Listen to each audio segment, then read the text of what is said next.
He deleted 20 years of research, a lifetime of experiments, observations, and hypotheses, and then calmly explained why.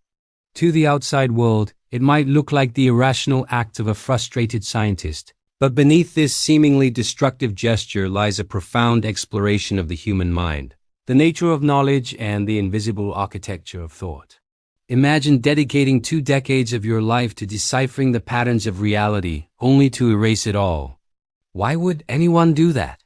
Is it failure, or is it an insight so radical that it challenges the very foundation of what we think we know?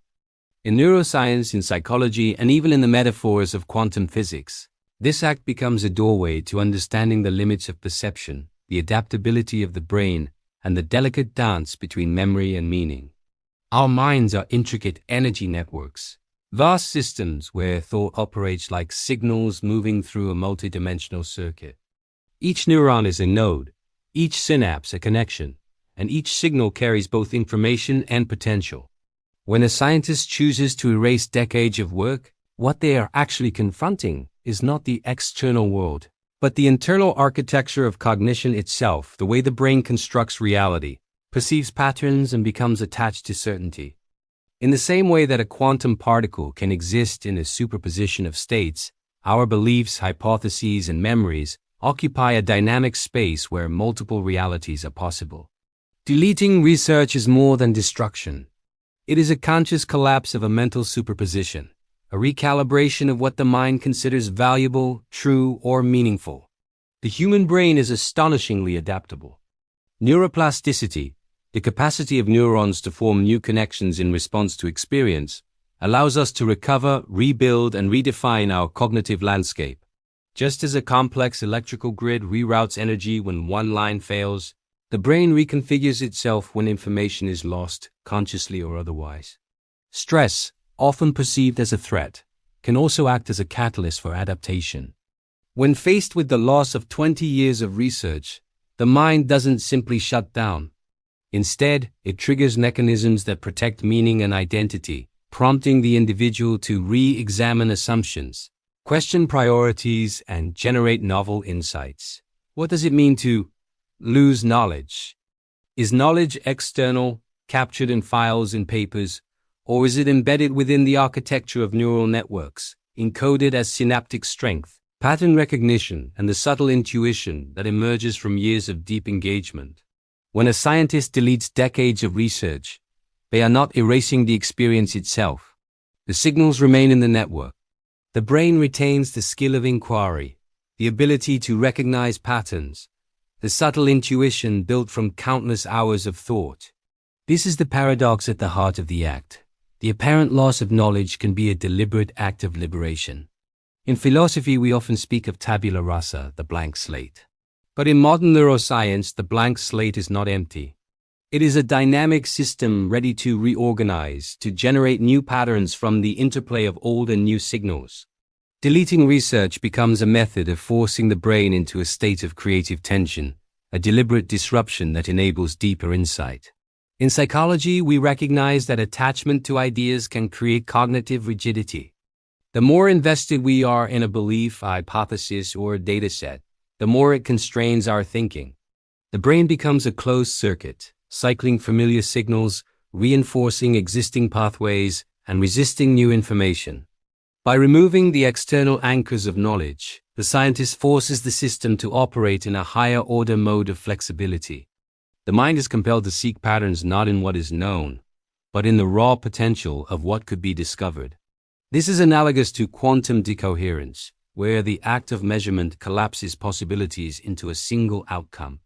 By choosing to delete, the scientist collapses the existing cognitive framework, but in doing so, opens the system to a richer set of possibilities. Perception, too, is deeply intertwined with this process. Human perception is not a passive recording of reality. It is an active construction. The brain continuously interprets, filters, and predicts, generating a coherent narrative from incomplete data. When we remove a large corpus of knowledge, the brain recalibrates, updating its priors and refining its internal models of reality. Stress, uncertainty, and perceived loss are no longer threats. They become signals prompting the system to explore alternative interpretations, to innovate.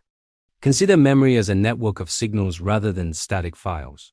Each memory is an interaction between neurons, constantly reconstructed during recall.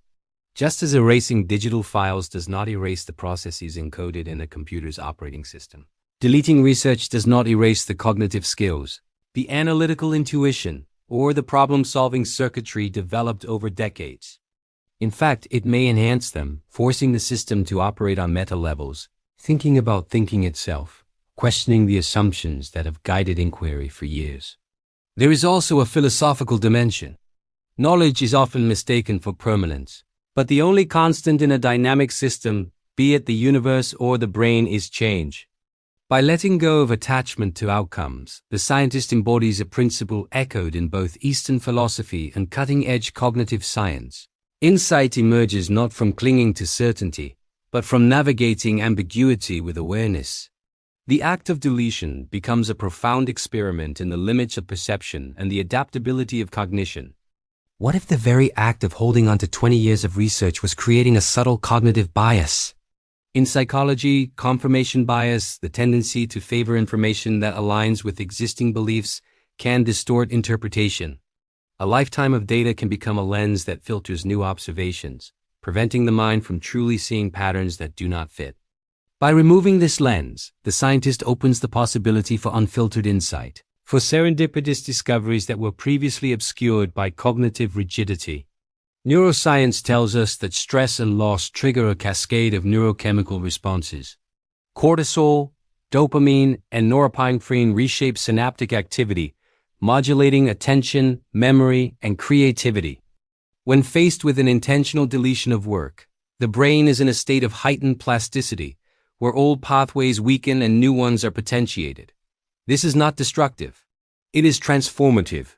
The mind, like a complex energy grid, reroutes, reorganizes itself. There is a quantum metaphor here that is particularly illuminating. Just as quantum particles exhibit both particle and wave properties, human thought is both structured and fluid, anchored in patterns yet capable of infinite variation. By removing a significant body of structured knowledge, the scientist allows thought to flow more freely, unbound by the inertia of accumulated data. The energy of the mind is redistributed, enabling emergent phenomena that may have been impossible within the previous configuration. Even the concept of failure is challenged. Traditionally, failure is understood as an outcome that falls short of expectation. But from the perspective of a neuroplastic, adaptable brain, failure is merely feedback, a signal that guides the system toward more optimal states. Deleting research, though shocking, is a feedback-driven decision, an acknowledgement that certain pathways no longer serve the trajectory of discovery. The mind is not weaker. It is recalibrating, pruning inefficiencies, and setting the stage for higher-order insight. There is also a profound temporal dimension. The human brain constructs the self as a continuity over time, linking past experiences to present identity. By intentionally removing a significant portion of externalized memory, the research itself, the scientist tests the resilience of this continuity. What remains is not a void, but the underlying framework of cognition, the capacity for abstract reasoning, pattern recognition, emotional regulation, and philosophical inquiry. This is a testament to the adaptability of consciousness itself, the mind's ability to generate meaning even in the absence of accumulated artifacts. In biological terms, we can liken this to the regenerative properties of neural networks. Just as the hippocampus can generate new neurons in response to environmental stimuli, the broader cognitive system reorganizes itself in response to deliberate perturbations.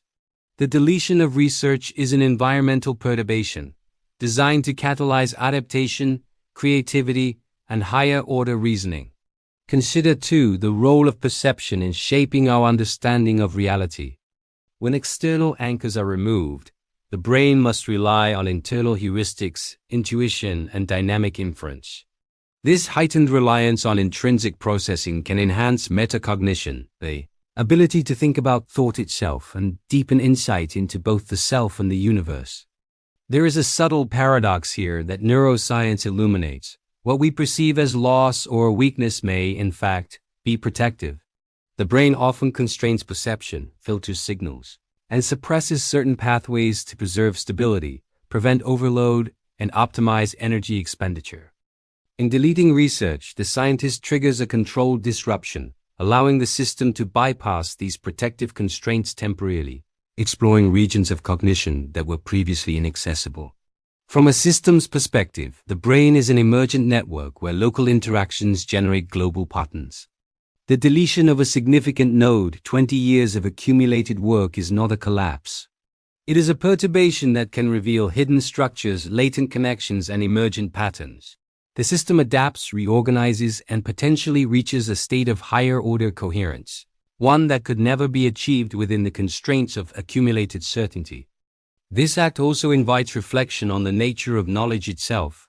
Is knowledge a static entity, stored externally in documents and databases, or is it a living process embedded in the neural and cognitive architecture of the mind?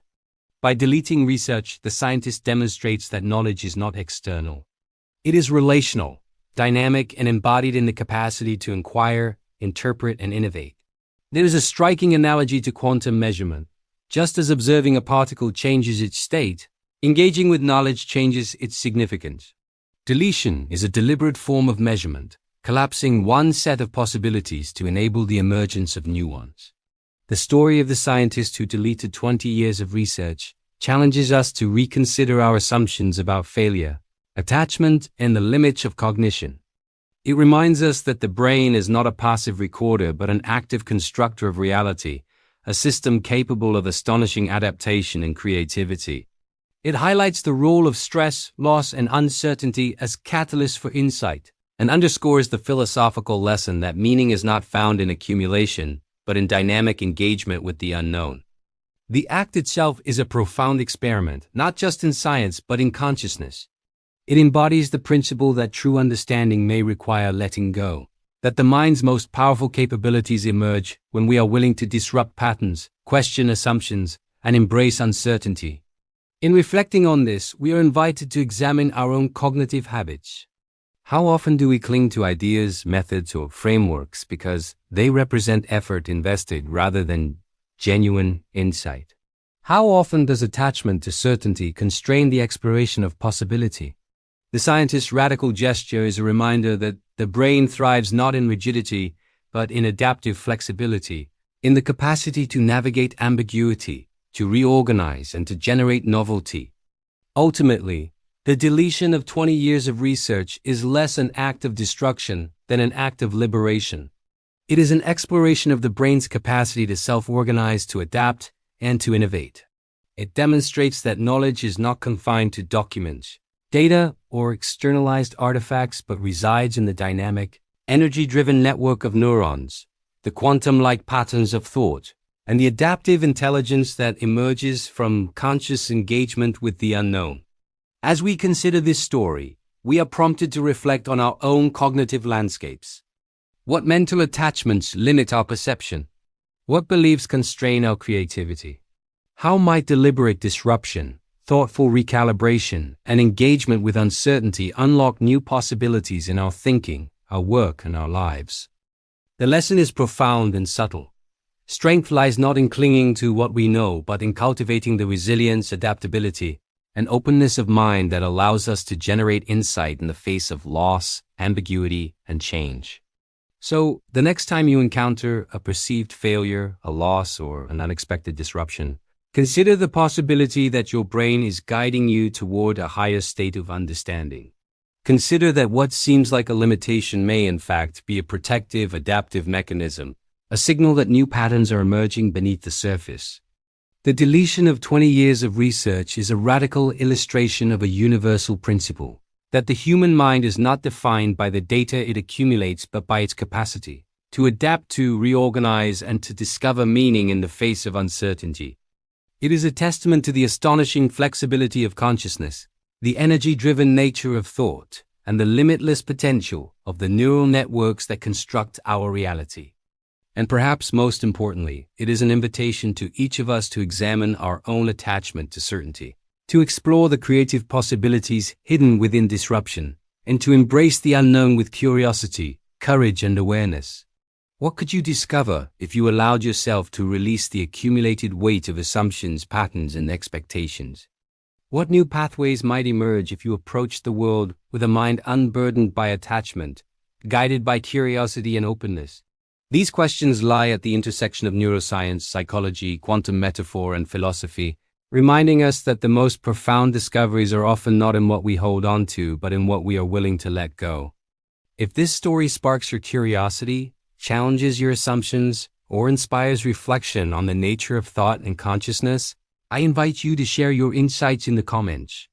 Consider how your own cognitive and emotional attachments shape your perception of reality, and how deliberate reflection or even disruption might open doors to new understanding. Like this video if it expanded your perspective, and subscribe to MindSpark Science for more explorations into the fascinating interplay of mind, brain, and the deep questions that science illuminates.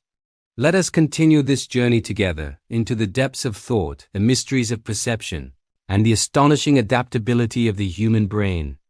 Your mind is a network of infinite potential. What signals will you allow to flow, and what will you release so that new patterns of understanding can emerge?